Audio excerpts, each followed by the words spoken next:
Hey everyone, I'm Kristen from sageandchocolate.com or Fearless Fertility at sageandchocolate.com.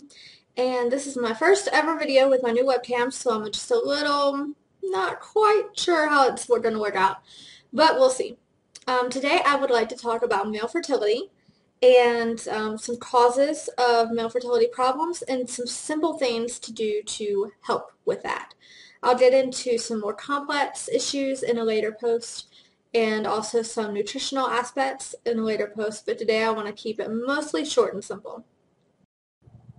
So when we're talking about male fertility factors, we're most often talking about sperm, both the quality and the quantity of the sperm, which is the male reproductive cell, obviously.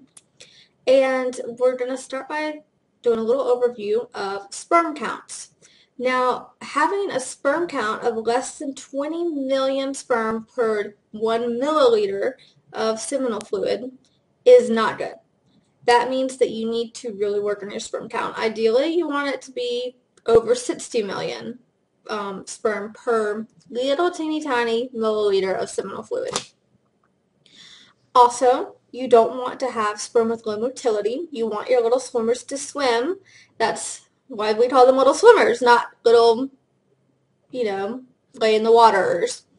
You don't want them to be sluggish or slow. You want them to be quick and fast. And then you also want your sperm to look like sperm. You don't want them to have abnormal morphology. You want them to be sperm-shaped. You don't want them to be missing tails or have cracked heads or just be wonky.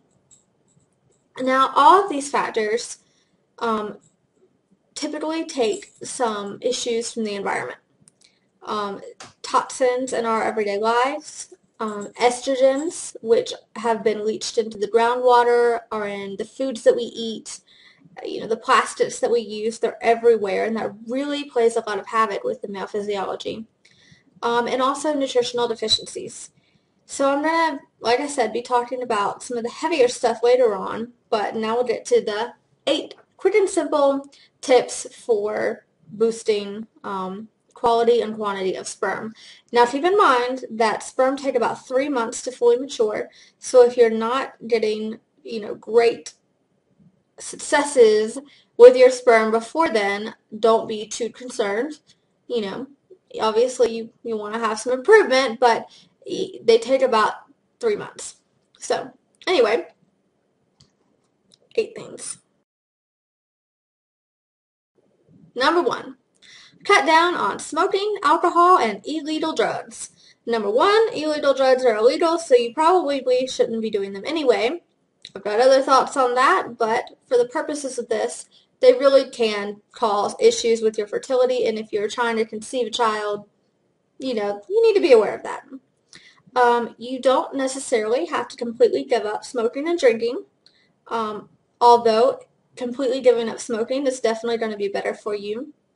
Having a drink every now and then is, in most cases, it's not going to harm you, and it's not going to really screw up your sperm. So, yeah, that's number 1. Number 2, get enough sleep. I cannot emphasize the importance of sleep and health enough. Getting quality and quantity sleep is going to help you be less stressed, which is going to help your body to function better. But it's also, sleep helps you rejuvenate. What you're trying to do is rejuvenate your sperm, right? So, come on. What's the harm in sleeping in? I mean, it's not something that people are going to be like, oh man, I could never do that. So, get some sleep. Number 3, have sex. Okay, I know, you're like, well, duh, that's what I'm trying to do. I'm trying to get someone knocked up.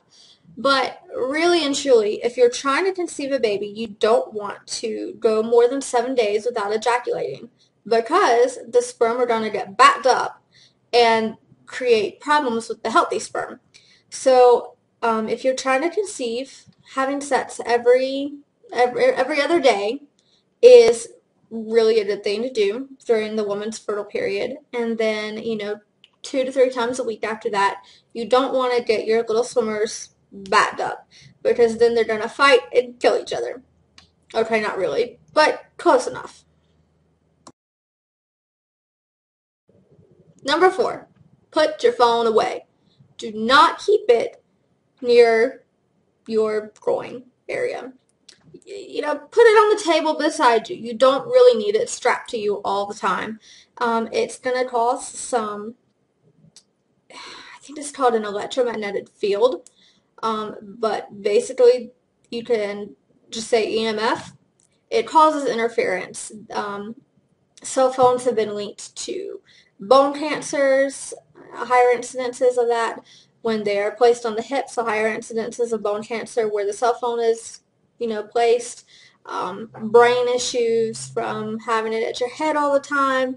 So why would you want that, in your groin area, messing with your junk? Not cool. Put away the cell phone. Number 5, which probably should have gone with number 3, is use a sperm-friendly lubricant. A lot of lubes kill sperm. I mean, who would have thunk it?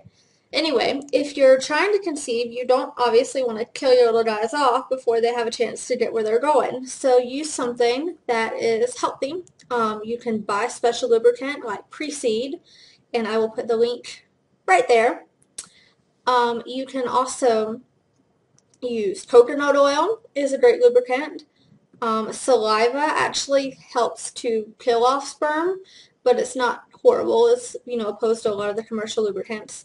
And raw egg whites, I might be a little concerned about salmonella poisoning if I was using factory farmed ones, but if I was doing, free range organic ones, probably it wouldn't bother me so much. So anyway, use a sperm-friendly lubricant. Number 6, get rid of those toxic chemicals. Okay, now some people have to use toxic chemicals in their jobs, but there's no reason why you can't limit the toxic chemicals in the other areas of your life. I mean, you really don't have to have that Windex. Actually, most cleaning can be done with a bottle of vinegar and a container of baking soda. There's all sorts of information on the web for decreasing your chemical use in cleaning supplies and elsewhere. So make sure that you're choosing good quality things to clean and decorate and anywhere you're exposed to chemicals with. Number 7, you don't want to put a blanket on your scrotum. Okay, let me explain that.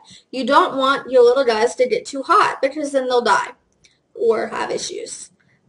So, stay out of the sauna, stay out of the hot tub, stay out of really long hot baths. Don't ride your bicycle a whole lot. Wear loose underwear. Let it breathe.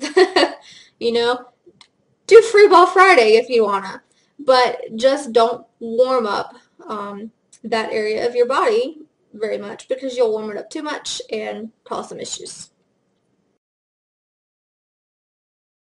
Okay, number 8 and our last one is consider losing weight.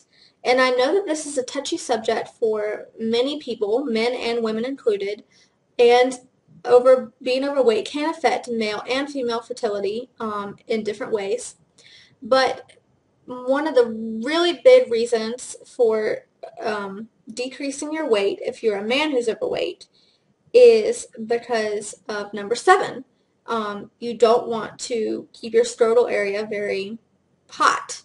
And men who are overweight typically have higher heat in that area because of the excess weight on their bodies. So being overweight can be risk factors for other issues, but I think the biggie for our purposes right now are that you want to decrease heat in that region, and have better body function, and that's why it might be helpful to lose just a little bit of weight in your scrotal region. But I mean, it's not like you can target, I just want to lose weight around my balls, so you just have to lose weight everywhere. Anyway, that is my 8 simple things you can do to increase your male fertility. And look for more posts about male and female fertility to come. Thank you. Bye-bye.